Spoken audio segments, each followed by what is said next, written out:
Have you ever met someone with a scary, accurate memory? The kind of person who remembers names, dates, and details from years ago, while the rest of us can barely recall what we had for lunch yesterday. It's easy to think they were just born with a special brain. But what if I told you that one of the most elite warrior classes in history, the samurai, believed memory was not a gift, but a weapon to be sharpened? They didn't just train their bodies, they trained their minds with the same relentless discipline. For a samurai, forgetting a key detail wasn't an inconvenience. It could be the difference between life and death. Forgetting the layout of a castle, the name of a rival lord, or a weakness in an enemy's formation could lead to disaster. Their brains weren't naturally different from ours. They just understood the stakes. So what did they do that we don't? They trained. They transformed memory from a passive filing cabinet into an active strategic tool, and the methods they used over 400 years ago are now being validated by modern neuroscience. Let me take you back to the late 1500s, a time of constant conflict in Japan. Imagine a commander, Takeda Nobushige, sitting by a fire as a scout returns from behind enemy lines. There are no maps, no satellite images, just the scout's spoken words describing the enemy's position, the terrain, the number of soldiers. Nobushige listens once, just once. He absorbs every detail, the curve of a river, the location of a hidden ravine, the placement of the sentries. Later his forces are ambushed. They're outnumbered, trapped, and defeat seems certain. But Nobushige remains calm. He remembers the scout's report with perfect clarity. He recalls a detail others might have missed.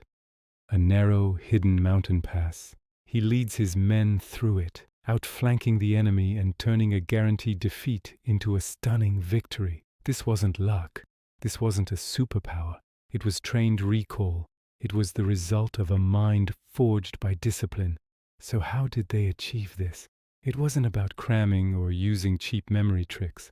The samurai approach was a holistic system, deeply rooted in Zen practice, visualization, and rhythm. They understood that memory isn't just a mental function. It's connected to our emotions, our bodies, and our focus.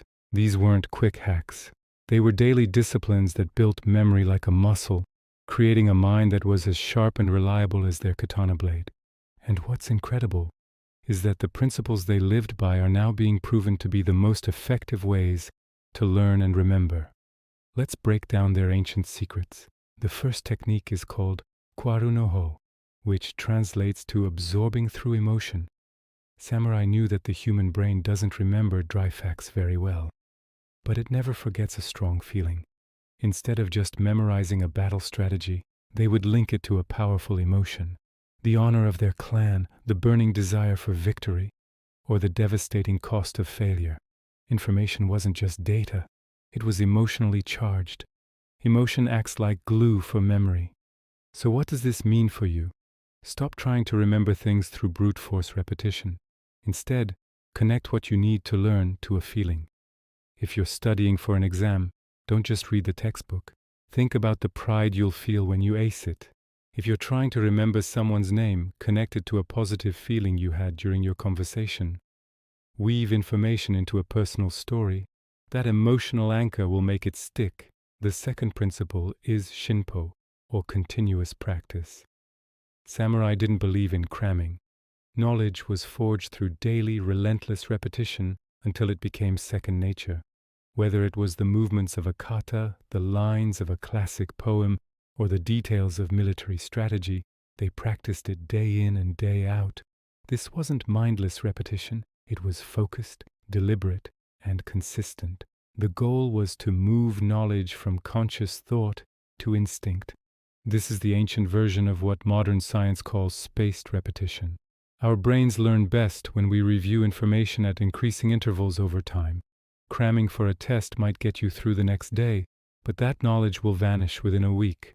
For durable, long-term memory, consistency beats intensity every time. So if you truly want to master something, don't study for 8 hours one day. Study for 1 hour every day for 8 days. Let the knowledge settle and sink in. The third technique is chikaku, which means heightened awareness. A samurai on the battlefield had to be completely present. Their survival depended on noticing the slightest details, the glint of a hidden spear, the subtle snap of a twig, the shift in an opponent's posture.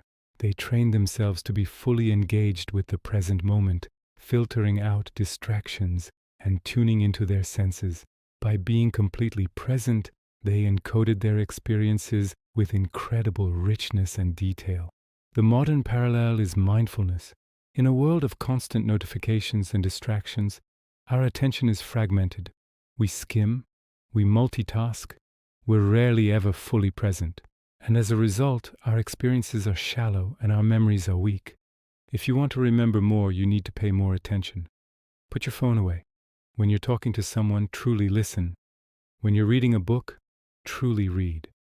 Intentional, focused attention is the gateway to strong memory. The final technique is genbuku, or visualization. Before a battle, a samurai would mentally rehearse every possible scenario. They would walk the terrain in their mind's eye, see every sword stroke, anticipate every move the enemy might make. They visualized not just the actions, but the feeling, the sounds, the smells. They ran the entire battle in their mind, over and over until it felt real.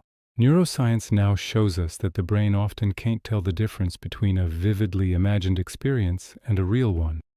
When you visualize something in detail, you activate the same neural pathways as you would if you were actually doing it. This mental rehearsal strengthens the memory and makes your response faster and more instinctive when the real moment arrives. So before a presentation, a difficult conversation, or a performance, don't just review your notes. Close your eyes and visualize yourself succeeding. See every detail, feel the confidence, and rehearse it in your mind. So let's bring it all together. The samurai path to a powerful memory isn't a lost secret. It's a practical formula you can start using today. First, connect information to emotion with Kwaru no Ho. Make it personal.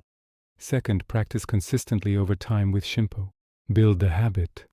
Third, be fully present and aware with Chikaku. Pay attention. And fourth, use vivid visualization with Genbuku. Rehearse it in your mind. Memory is not a lottery. It is not a gift handed out to a lucky few. It is a skill. It is a muscle. And like any muscle, it can be trained. With discipline, focus, and the right techniques, you can sharpen your mind just as a samurai sharpens their blade. The question is, are you ready to begin your training? If you found this wisdom inspiring, let me know in the comments which technique you're going to try first. Thank you for watching. Don't forget to like, subscribe, and hit the bell so you don't miss our next journey into ancient wisdom for modern life.